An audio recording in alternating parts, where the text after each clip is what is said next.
We can build on these reforms so that all Americans and their families have an opportunity for a better life. Tomorrow morning then, the House and Senate will head off for the Congressional Institute retreat, where we will be discussing how to put this vision into action. And as we continue our work, we encourage our colleagues across the aisle to come to the table, not play politics with the issues that matter most to people, like national security. And that's part of why we're so pleased to have Representative Paul Cook here from California. He represents the National Training Center at Fort Irwin, where 2 soldiers were recently killed, tragically, in a helicopter crash. And it's a reminder that every day we have military men and women putting their lives on the front lines for the security that we enjoy as Americans. So later on this week, we'll be sending again a bill to fully fund the military for the upcoming year. Before I turn it over to Representative Cook, I also want to say that my heart goes out to so many of the women involved in the U.S. gymnastics program who bravely have shared their stories over the last several weeks. No one should have to endure the pain that they have. And their stories marked a call for action. And I was thankful last night that the House voted on legislation. We sent it to the President's desk to ensure that the amateur athletic governing bodies have the tools that they need to protect these athletes so they become Olympians, not victims of sexual abuse. And rest assured that we are going to continue our commitment to protect children and others that are involved in these kind of crimes. And with that, I'll turn it over to Paul Cook. Well, thank you very much. Kevin told me I'm supposed to smile and not appear like the gruff Marine that I once was.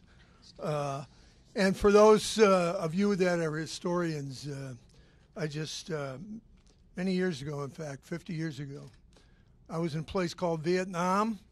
For those of you that know history, that was a time when it was a Tet Offensive, particularly bad around Hue and Quang Tri, I Corps, and also a place called Khe Sanh. So the reason I'm speaking is obviously I'm very passionate about military and veterans issues. You know, here we go again on the DOD defense appropriations. And you hear a lot of things about a lot of things. The reason I ran for Congress is because of my background, because of my district. She's already alluded to the fact we lost 2 soldiers this week. And it seems every week, every month, we have another training accident. You know, a plane falls from the sky, or the troops don't get the training. They're using live ammo. And we have to remember on this budget here that our military has really slipped a lot. We have less troops, we have less airplanes, we have less ships because of the budget process. We have more enemies, we have more commitments, and we've got to make sure that we fix that, we fix it fast. Now, the reason I'm speaking is obviously I alluded to a date where most of you weren't even born. But one of the things I had, as I said, 50 years ago in a combat situation, my job was to take care of the troops. And I still feel that same way. And right now, one of the most important votes is coming up. And if we let them down again, I tell you, I don't know how I can look a Gold Star mom in the eye, how I can look at troops and say that I took care of you, how I can remember those Marines who I still remember now. I can't remember where I left my keys. I can't remember where I left my cell phone, but I remember every Marine that died when I was in command. And I am bound and determined to fix that problem. And I hope, you know, obviously my colleagues will support us, because right now, just as I took that oath many years ago, it wasn't about me. It was about taking care of the troops, particularly when they're going in harm's way. Thank you very much. Good morning. I really appreciate Paul Cook's passion and his dedication to making sure our men and women in uniform get the tools that they need to not only defend our country and our freedoms, but also to make sure that they're safe in carrying out those duties. And right now, there is true uncertainty within the Department of Defense because of operating under continuing resolutions. We have got to get a DoD appropriations bill not only passed through the House, but through the Senate and signed by President Trump. Today will mark the third time that the House will vote to pass a defense appropriations bill. And the Senate has yet to take action on the previous two bills. We now know that the Senate will vote to take up this bill once we pass it through the House. I call on all senators to come together. And if you ever talk about supporting our troops, the way you support our troops is by giving them the tools and resources they need. And this defense appropriations bill does just that. Everybody ought to vote for this bill. So, Paul, I appreciate your passion, your leadership as a Marine, and your leadership as a member of Congress. Later on this evening, I really look forward to President Trump delivering his first report on the state of this great union. There is a lot of good to talk about, and President Trump has been at the front end of some of the good things that are happening. Just in the last week, we've seen companies like Starbucks, Verizon, Disney, FedEx. Just yesterday, Exxon announced $50 billion of new investment into this economy in the workforce of America because of the Tax Cuts and Jobs Act that we passed. Every day it seems like we're seeing another company giving bonuses and pay raises to their workers. And that's what this was all about. When we passed this bill through the House, when we worked so closely with President Trump, his main goal was to make sure that we gave real relief to middle-class families, and we're seeing it happen. And it's ironic that some of those same people that voted against this bill are now insulting the very people that are benefiting from it by calling that $1,000 bonus crumbs. Well, let me tell you, I actually worked at Home Depot, worked my way through college at Home Depot, and they just gave bonuses and pay raises to their employees last week. That $1,000 would have meant a lot to me when I was a struggling student. And I'll tell you, it's going to mean a lot to those workers at Home Depot who are going to get that $1,000 because it could mean an extra rent payment that they might not have, could mean an extra ability to take more care of their kids and put a college fund together. So when you see these bonuses and pay raises continue to happen every day in every small business across the country and every large business that we know well, President Trump was at the forefront of making that happen. And I think when you hear what he says tonight, it's going to be a continued vision about how we can turn this country around, make this economy great, and make America great again. And it's going to be, I think, a real rousing reception he gets in this House this evening. First, it's nice to have Steve back again. Before I begin, I want to thank Paul Cook. For every American that's sitting at home, a little comfortable, 50 years ago, he and thousands of other Americans were not. He's a humble man, but he risked his life many times. He's been wounded, but you still see the passion of why he serves. His district itself, one of the training grounds for the men and women before they go into theater, is where it's at. He understands from that what has happened by continuing to have a continuing resolution. Just think about it. A week ago, we were just coming out of a shutdown.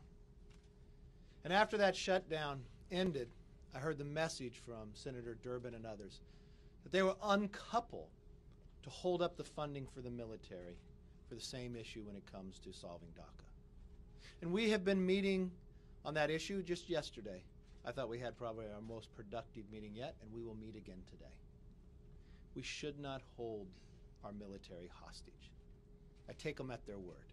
This will be the third time we pass it, but this is a much different time than the times before. I want to remind everybody that all 12 appropriation bills have passed this House months ago. We need to finish the job.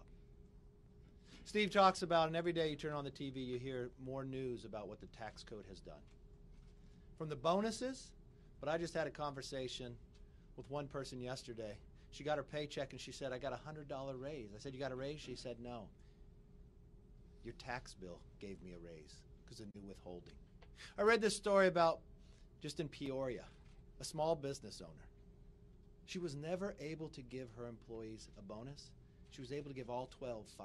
I read this other story where one took their bonus and paid the rest of the hospital bill because she just had a baby 4 months ago. Well, what about the 1.2 million employees in Walmart that now have a longer maternity leave or a higher salary? Or what about, as we go through this cold weather, the energy bills being lowered? This is going much further than anybody ever thought. This is the beginning of America's comeback, and I think tonight you'll hear the platform and the strategy to finish the job. I was able to join the president at the World Economic Forum. And maybe the news doesn't always play it the way I saw it inside the room. Many times I was in meetings where there were other leaders around the world. It was their presidents and their prime minister.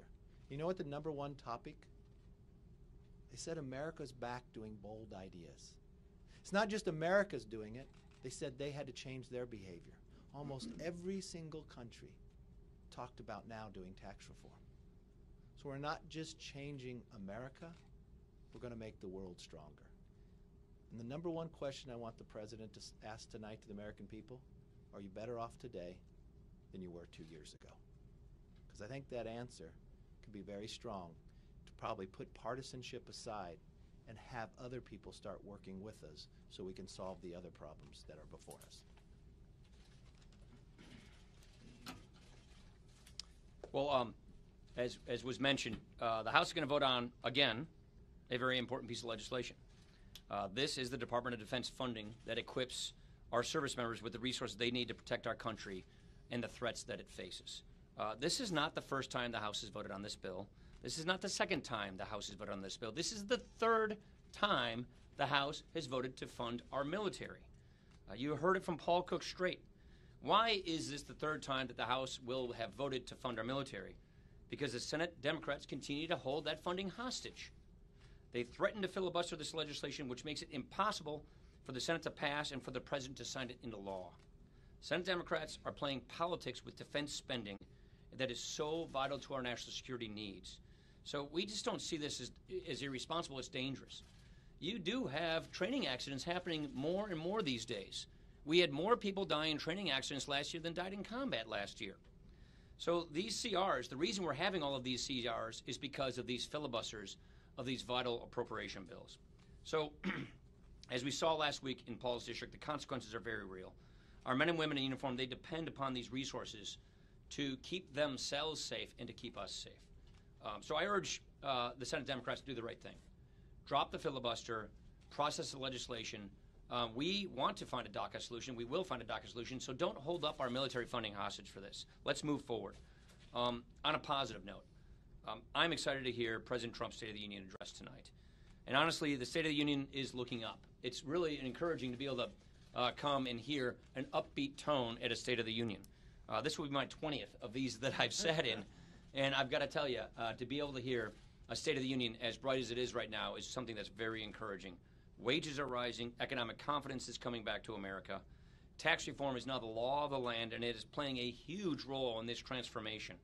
As Steve just mentioned, just yesterday, we heard from another major employer about investing another $50 billion into this economy because of tax reform. Just a couple of weeks from now, 90% of American workers, 90% of American wage earners are going to see their paychecks get bigger as the IRS new withholding tables are put into effect in February. This is a big deal.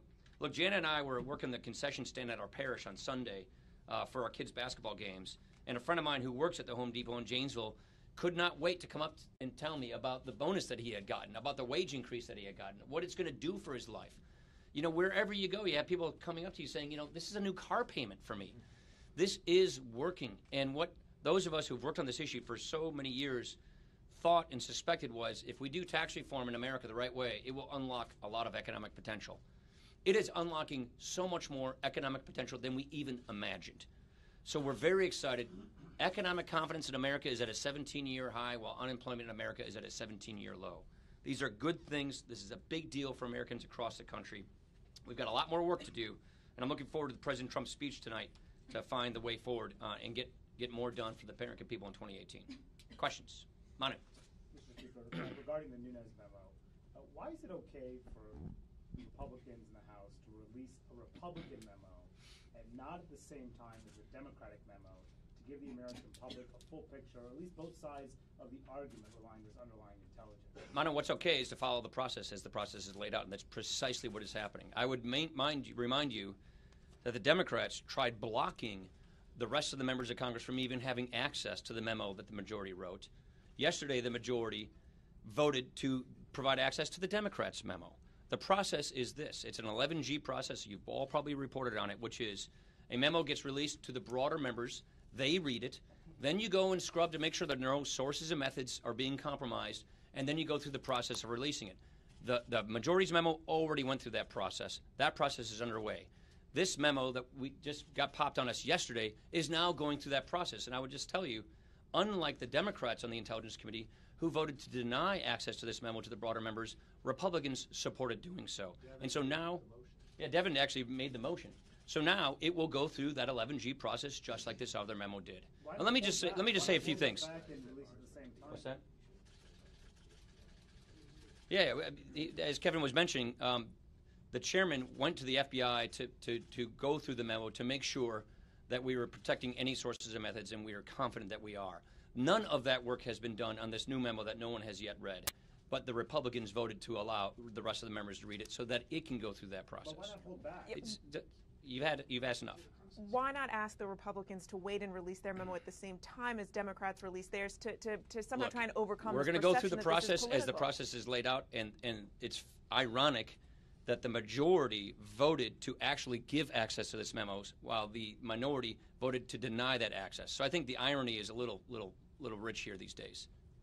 Casey. Mr. Speaker, based on what you've learned from this memo, do you believe that the FBI and the DOJ use their power in a partisan way? Yeah, let me make 4 points here. I think there are, as we think about all of this, I actually wrote some of this down. First, there are legitimate questions about whether an American's civil liberties were violated by the FISA process. We are the legislative branch of government. It is our job to conduct oversight on behalf of the American people of the executive branch in case any powers were abused and civil liberties were abused by the executive branch. So there's a very legitimate issue here as to whether or not an American's civil liberties were violated in the FISA process. That's point number one. Point number two. This is a completely separate matter from Bob Mueller's investigation, and his investigation should be allowed to take its course. Point number three, there may have been malfeasance by people at the FBI. And was it And partisan? let me finish my points. There may have been malfeasance at the FBI by certain individuals. So it is our job in conducting transparent oversight of the executive branch to get to the bottom of that. Sunshine is the best disinfectant. And so what we want is all of this information to come out so that transparency can reign supreme and accountability can occur. There's a fourth point I want to make, and that is the institution of the DOJ, of the FBI, is a very important institution for American life. It's a very important institution for keeping the rule of law intact. The men and women, the vast number of the men and women over at DOJ, over at FBI, are professionals doing their jobs and doing their jobs well. The people over in the field office in Milwaukee, at the FBI office, are helping keeping heroin and opioids out of our schools.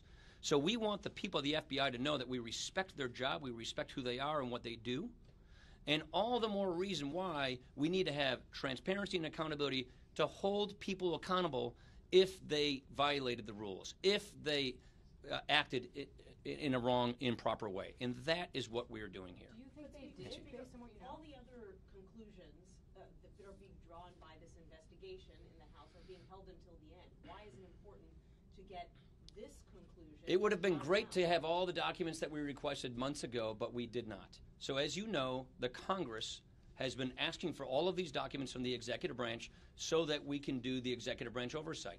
It's the Inspector General who just told us a couple of days ago they all of a sudden found the 5,000 text messages that were lost. So it would be nice if all of this information that Congress had requested would have been delivered when we asked for this stuff last August. So we had not been getting the information until fairly recently. That is why this is taking so long. Last question. Long.